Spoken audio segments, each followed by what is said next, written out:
Hey everybody, it's Michelle with Florida Keys Birding. So I finally got to see in the wild a bird that I've been trying to find for quite a few years, but this time I actually got to see it. There had been talk about a wild flamingo or a flock of wild flamingos in the Florida Keys for about a week now, and I decided to drive down to the lower Keys. I'm in Key Largo, and in the lower Keys there was a flock of about 6 or 7, I think, that were spotted, and then a lot of people were saying that they had moved to a different area but that there was one left, so I knew I couldn't miss out. So last weekend I took a drive down I was gonna look around Big Pine Key and Ramrod and the Torches, and I finally found the flamingo. I drove out what felt like in the middle of nowhere. I kept driving. I was like, oh man, what if I miss it? What if I can't find it? But lo and behold, I drove way out where there was nobody, and he was right there in the mangrove swamp on the left. So very exciting. I got a lot of good pictures, as you can see, of the flamingo, a little bit of video, and let's get into it. Let's talk about the American flamingo. So I don't think you can really miss this bird.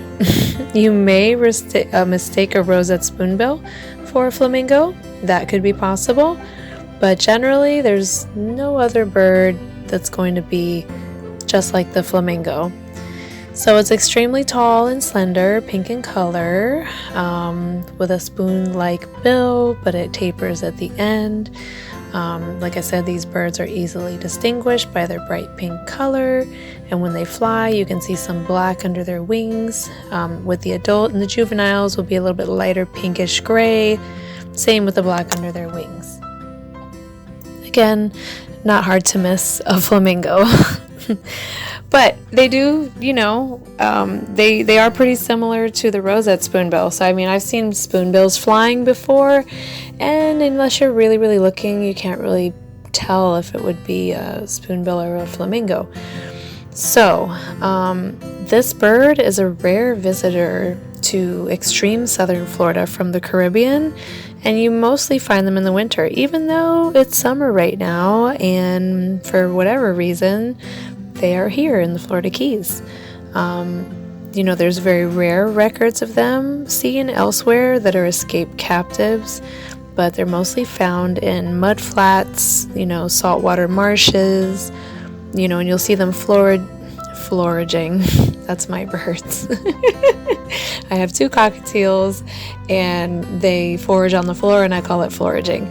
So they forage in shallow water by swinging their bill back and forth, side to side, kind of like a spoonbill would, looking for, shrimp in the mud and stuff like that, small organisms and things like that. You're not really going to see these birds in deep water areas. You're going to see them in shallow saltwater bays and, like I said, mud flats and marshes and things like that. So if you're going to go out looking for them this weekend, that's the kind of area that you'd want to find. And the lower Keys has lots of salt marshes and mud flats to look in. I went last weekend and I looked in Big Pine Key. I did not find any, but using my the Audubon's app, the eBird app, and also the regular Audubon app, they can show you the location that they've been spotted recently. So generally, these birds can also be found in Central America and, like I said, the Caribbean, and a small number resides in the Florida Bay.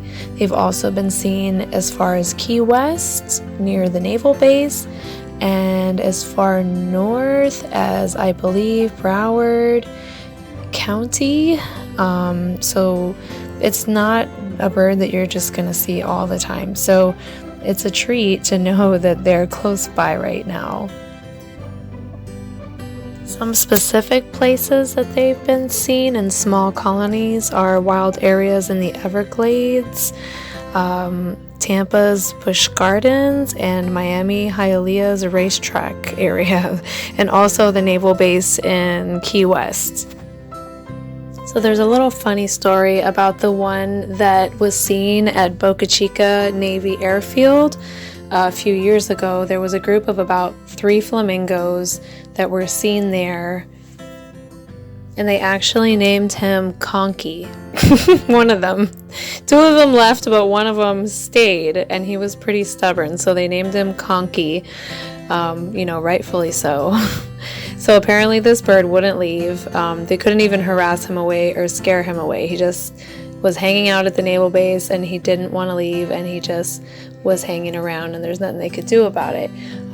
They wanted him to go because, they don't want him to get sucked up into a jet engine or something horrible like that. So, they didn't want it hanging around the air base, but it was cool to see.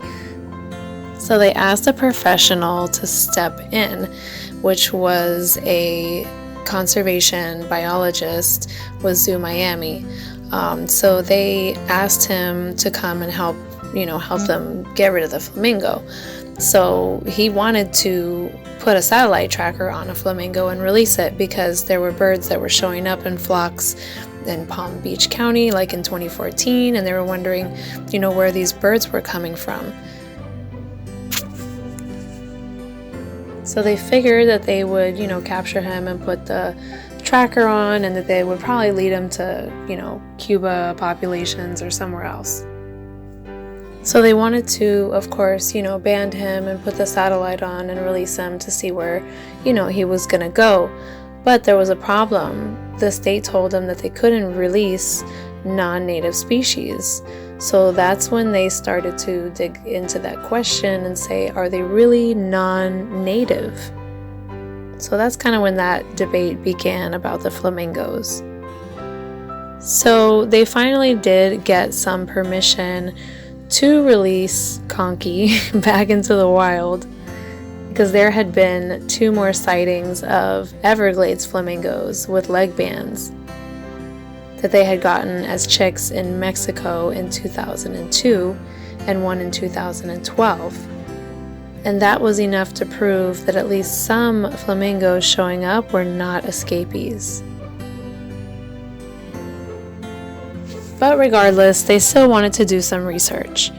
So they started to research flamingos back in time, and they started to look at Florida flamingos before the plume hunting trade had taken off in the 19th century. They found a lot of documentation actually, and field notes from different ornithologists, one even from John James Audubon himself, that wrote seeing the birds reach the height of all his expectations from his voyage to Florida was undertaken in a great measure for those purpose of studying these lovely birds on our own beautiful islands. So they also took databases from the 21st century and from the 19th century specimens, not only of adult flamingos but also flamingo eggs, to find out whether the birds once nested in Florida. And they found 4 eggs in a museum collections that were labeled having as been collected in Florida. And apparently, back in the late 1800s, collecting wild bird eggs was a weird but somewhat popular hobby. So yeah, I guess it was kind of like Pokemon Go. That's interesting. So yeah, that's horrible. But the team's research demonstrated that flamingos were in big numbers in Florida in the 19th century. And if you didn't know, there was a big issue, about 100 years ago, with plume hunting in the Everglades, and of these herons and flamingos and, all of these egrets and, all these really nice wading birds that have those pretty feathers. People used to hunt them and kill them and put the feathers in hats and things like that. So that's why we have the Migratory Bird Act, to protect all the birds that migrate up and down and that live, in Florida and things like that, because they used to just kill them for that, and they basically decimated the populations of flamingos that used to be here by doing that. And now it's to a point where you'd only find them mostly in the Caribbean and South America. So at that point they released Conky into the wild, and they expected that he was going to fly to the Bahamas or Cuba or the Yucatan of Mexico, where they're seen often, and that he was going to, tell them for sure, finally, where the flamingos in Florida had been coming from.